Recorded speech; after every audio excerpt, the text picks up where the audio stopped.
Hello from Yerevan, Armenia. The Turkish, Azeri, and Islamic terrorist forces that are invading and have invaded this Republic of Artsakh in Armenia since September 27th are murderers, and they are committing war crimes, and the world needs to know about it. I'm going to give you a few examples of what they have done. I'm going to show some pictures. I have some friends that were just on the front line, and they're reporting, they're reporters, and I'm going to begin to just give you a few things of what's been happening, but in summary view. And this is for my American friends that live in Arkansas and Texas and Georgia and places where you don't know what's going on, but you guys know that I live here. And you know that right now there are around 90 to 100 million Muslims, Turkic background people also that have hired Islamic terrorists from Syria to invade this little area right here called the Republic of Artsakh, where 150,000 people live. Now, about half of them have had to escape from these terrorists. But this is happening. This is an unjust war. The Bible talks about unjust war. In fact, it says in the book of Amos, as I was reading that today, I was thinking to myself, wait, the Azeris and the Turks remind me of the Ammonites. It says right here, it says in chapter 1, it says, starting verse 13, that for 3 transgressions of the people of Ammon and for 4, I will not turn away its punishment. It says here, I will, because they ripped open the women with child in Gilead, that they might enlarge their territory. But I will rekindle a fire in the wall of Rabbah, and it shall devour its palaces. And he goes on. The Azeris are majority Muslim, and they're backed by Turkey, majority Muslim, and they're hiring Islamic terrorists, all Muslim, and they're attacking 150,000 people in a territory that they claim is theirs. There's no Azeris living in this territory, no Muslims living in this territory. These are Christian background people and ethnically Armenians living here. But because of pride, greed, murder, whatever reason, these people have decided to take their tanks, their missiles, and their airplanes and their soldiers and go in and terrorize this land. And the Armenian people are defending their land, and they're not giving an inch of their land to these people. So my friend that was just out there, his name's Chuck Holton, and he's a reporter with CBN. He posted this recently when he was out there, and here he is. He took this picture of this woman right here, this old grandma. And it says here that this woman and her 2 of her neighbors decided not to flee their village that they were at there in Artsakh. They're older, elderly people. It says the Azeris captured this village, and she watched as they executed her friends, beheading one and shooting the other.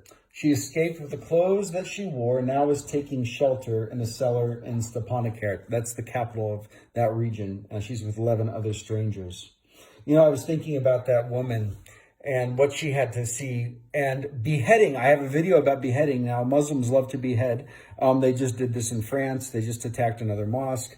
This is happening often. And I'm not saying all Muslims are terrorists. Don't get me wrong. I studied Islam academically. I have a master's degree in it. I've got another master's degree in religion, and I have a doctorate PhD in intercultural studies. I've studied these things, and I know that not all Muslims are terrorists. I do. I'd say the majority are not terrorists, but I would say that Islam does teach terrorism. Now, people can argue with me. That's a different subject, but I would say the primary sources of Islam are really guidebooks, handbooks for terrorism, and how to kill the infidel and so forth. And it even tells about striking the head off. I have a video about that. Now, if Muslims watching, you don't like that and you think that's not what your religion teaches, that's great. I'm glad you think it doesn't teach that. Keep going. Please keep thinking that and try to be peaceful and live like Christians. Steal from the Christian worldview because it's peaceful. And in fact, I challenge you to read the Bible, but that's another subject.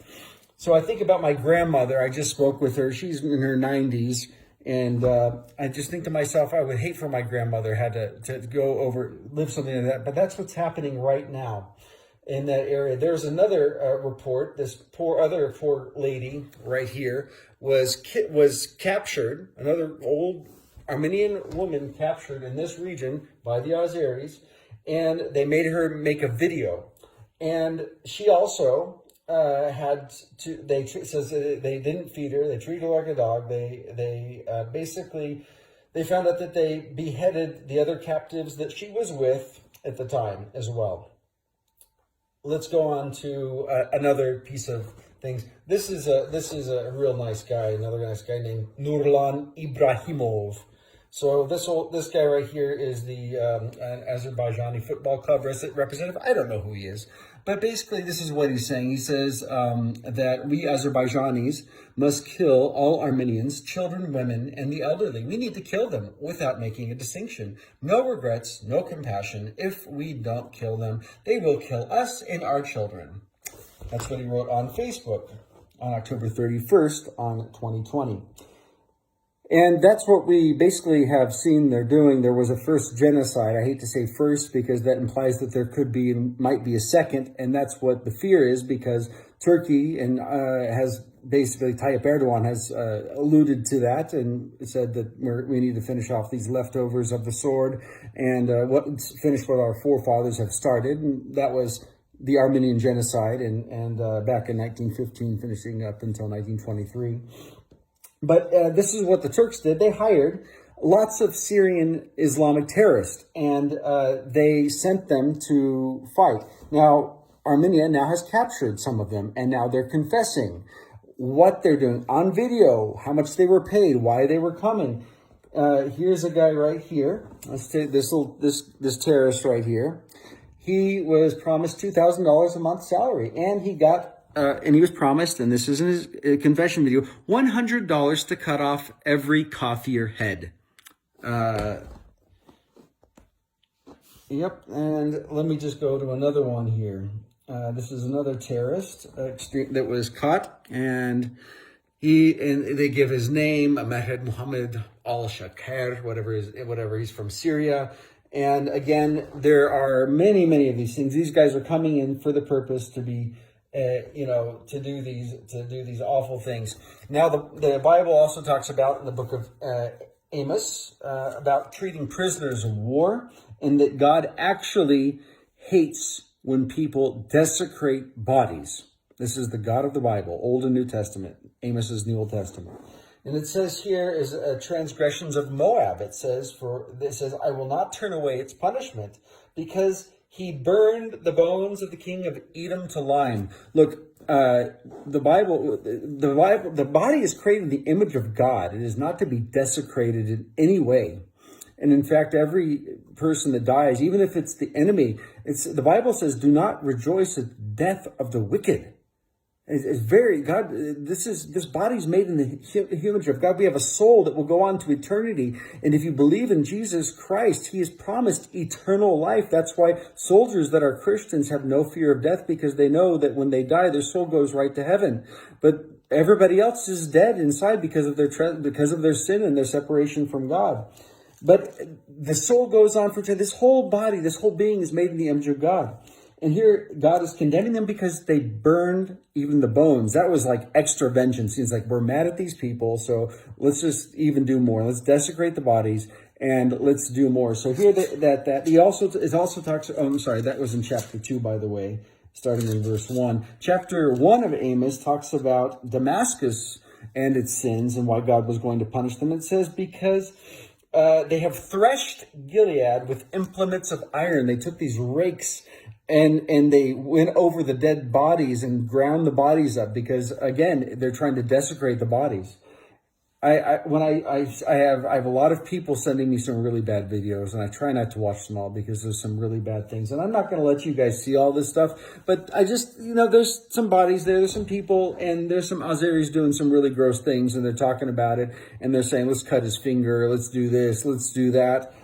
This stuff is out, it's everywhere.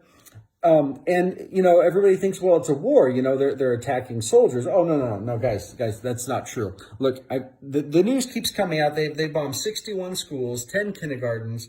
And they just recently bombed a maternity ward there in Stepanakert. So again, the person I know, Chuck Holton, just did a report with CBN. Here he is standing in front of the hospital that was bombed recently in the maternity ward in that area. And that's all away from military installments. They're bombing cities and villages, and they're going on. Not only that, I talked about in another video beheading. So again, they're doing that. I'm just going to show these things, guys. I'm not showing the full thing, but here's the Azeri soldier that beheaded an Armenian guy. Why would they do that? I went and explained that in another video, and I can explain it all now.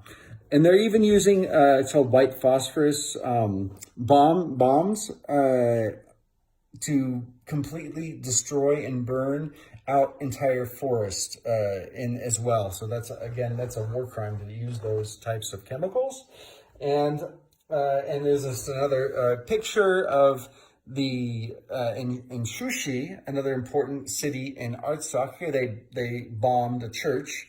And then there's Nice, France, where there was just an attack by some Muslims there as well, and killing. And there was also an attack in Lyon where they killed, or at least they shot one of the priests there. All right, guys.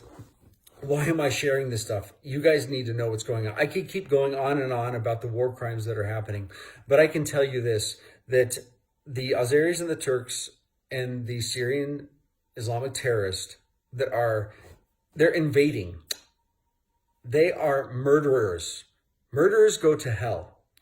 They have no right to be and just go in there and start kidnapping women, beheading people's friends in front of them, shooting there. There was another, there's something else that's been confirmed where they kidnapped this, they captured this, it's really kidnapping is really what it is, but these Azeris captured this old man and this other man, maybe in his 40s, and they were tormenting and taunting them. They put them on the street, draped an Armenian flag on them, and they pointed their guns at and shot them right there on the street. That's what the kind of treatment they're doing. They're treating the people in this region like this. They're a bunch of thugs. It's not how armies fight. This is an unjust war. I'm putting this information out, hoping somebody's going to watch it. And I've asked you to share this stuff so it goes out, so people know what's going on. I'm not great at technology. I'm a missionary, and I feel a burden, a responsibility to get the information out what's going on here, because God hates injustice. He's a righteous God. When I was 18 years old, I prayed from Romans chapter 6, verse 13, and I dedicated every member of my body to God. I said, I'm going to submit and yield every member of my body to you, God, for righteousness. So use me as a weapon, an instrument, a tool of righteousness for you.